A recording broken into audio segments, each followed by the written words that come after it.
Assalamualaikum warahmatullahi wabarakatuh. Alhamdulillahi rabbil alamin.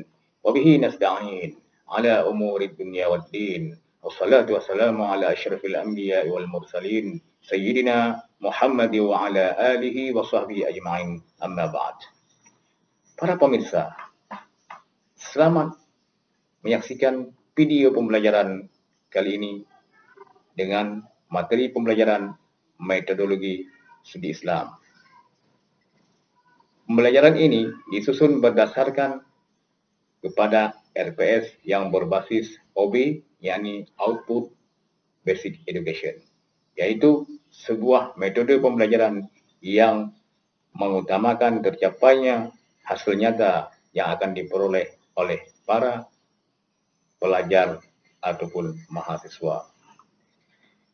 Baik, pada pertemuan pertama mata kuliah metodologi studi Islam, kita akan membahas tentang hakikat, ruang lingkup, dan urgensi metodologi studi Islam.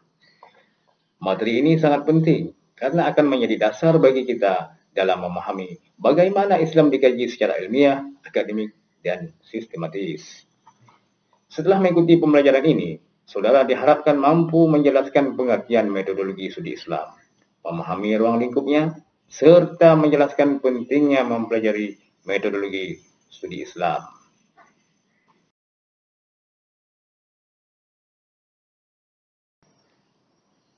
Pemirsa sekalian, salah satu hal yang sangat penting yang perlu kita ketahui dalam mempelajari suatu bidang ilmu adalah mengenai definisi ilmu tersebut. Hal ini sangat berpengaruh kepada timbulnya minat, ketertarikan, dan keingintahuan kita di dalam mempelajari dan memahami ilmu.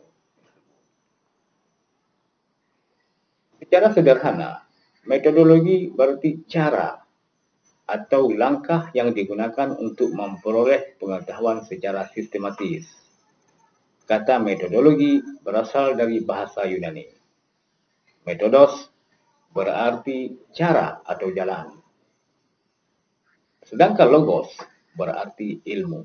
Dengan demikian, metodologi adalah ilmu tentang cara memperoleh pengetahuan. Sementara itu, studi Islam merupakan kegiatan ilmiah untuk memahami Islam sebagai 1. Ajaran agama, 2. Sistem nilai, 3. Tradisi dan budaya, 4. Fenomena sosial. Metodologi studi Islam dapat diartikan sebagai seperangkat pendekatan, metode dan teknik yang digunakan untuk memahami Islam secara ilmiah.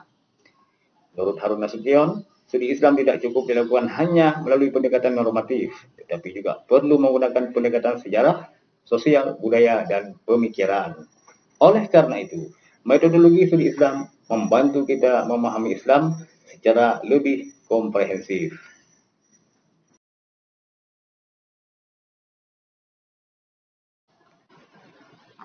Para pemirsa sekalian,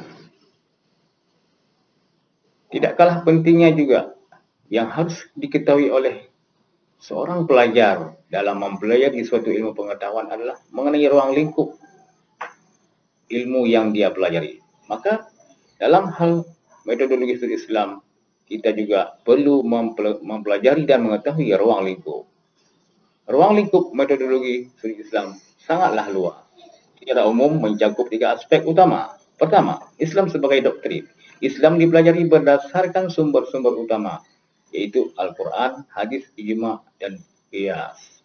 Kajian ini berusaha memahami pesan dan nilai yang terkandung dalam ajaran Islam. Kedua, Islam sebagai pemikiran. Islam juga dipelajari melalui perkembangan pemikiran para ulama dan cendekiawan muslim. Misalnya, pemikiran Imam Asy-Syafi'i, Imam Al-Ghazali, Ibnu Khaldun, Muhammad Amin Abdullah. Kajian ini menunjukkan bahwa pemahaman terhadap Islam berkembang sesuai dengan konteks zaman. Ketiga, Islam sebagai fenomena sosial. Islam hadir dalam kehidupan masyarakat. Contohnya, tradisi Maulid Nabi, zakat produktif, dakwah digital, fenomena hijrah. Fenomena tersebut dapat dikaji menggunakan pendekatan sosiologi, antropologi, maupun sejarah.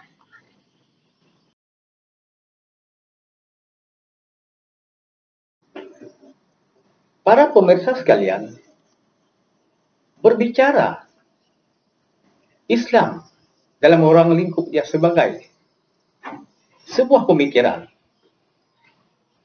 Ini dapat kita lihat dan buktikan dengan adanya beberapa hasil kajian yang merupakan dasar daripada hasil pemikiran para intelektual Islam ataupun yang disebut dengan para ulama. Kita bisa melihat dalam beberapa karya di kalangan ulama seperti Imam Asy-Syafi'i, beliau menuangkan hasil pemikirannya dan pemahamannya, penggalian dan penelitiannya terhadap segala sesuatu yang berhubungan dengan Islam dalam beberapa kitabnya seperti Ar-Risalah dan Al-Um. Dalam kitab ini, Imam Syafi'i meletakkan dasar metodologi hukum Islam. Beliau menjelaskan bagaimana tata cara ataupun metode yang digunakan di dalam mengeluarkan hukum yang ada dalam dasar-dasar keislaman. Bagaimana mengeluarkan hukum yang akan mengikat bagi pemeluk agama Islam. Ini ada tata cara, ada metode. Beliau telah menjadi peletak pertama tentang bagaimana hukum Islam itu dihasilkan.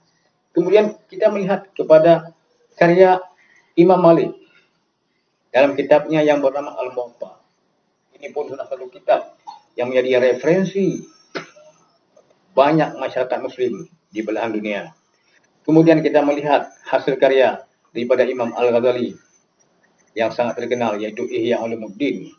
Dalam kitab ini, beliau mengintegrasikan masalah fikih, tasawuf dan akhlak.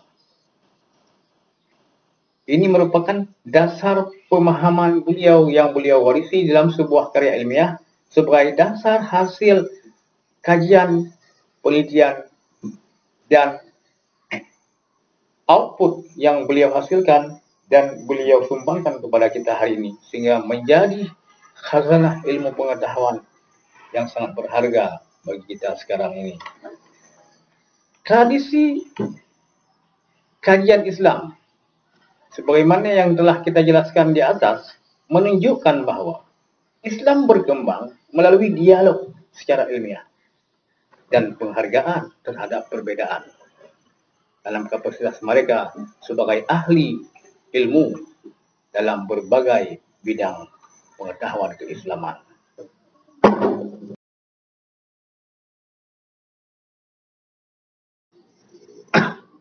Para pemirsa sekalian, pertanyaan yang sering muncul adalah mengapa kita perlu mempelajari metodologi studi Islam? Setidaknya ada 3 alasan. 1. Menghindari pemahaman yang sempit. Metodologi membantu kita memahami Islam secara lebih luas dan objektif. Yang kedua, menumbuhkan sikap kritis. Mahasiswa tidak hanya menerima informasi, tetapi mampu menganalisis dan mengevaluasi berbagai pandangan secara ilmiah. 3. Menjawab tantangan kontemporer.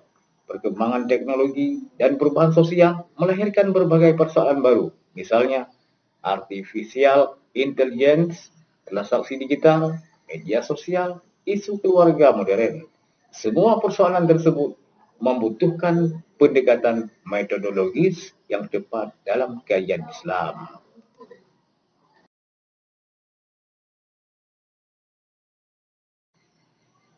Para pemirsa, mahasiswa, para pelajar, dan semuanya yang menyaksikan video pembelajaran ini.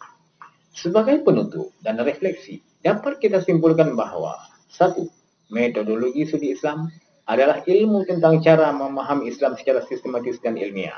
2. Ruang lingkupnya meliputi Islam sebagai doktrin, pemikiran, dan fenomena sosial. 3. Metodologi studi Islam penting untuk membangun pemahaman yang kritis, komprehensif, dan relevan dengan perkembangan zaman. Sebagai bahan refleksi, silakan saudara menjawab pertanyaan berikut. Mengapa seorang mahasiswa hukum keluarga Islam perlu mempelajari metodologi studi Islam dalam menghadapi persoalan keluarga modern? Silahkan tuliskan jawaban saudara ataupun mengirimkan jawaban lewat komentar di bawah ini. Terima kasih atas perhatian saudara. Selamat menyaksikan dan mohon maaf atas segala kekurangan. Wallahul muwaffiq ila aqwamit thoriq. Billahi taufiq wal hidayah. Assalamualaikum warahmatullahi wabarakatuh.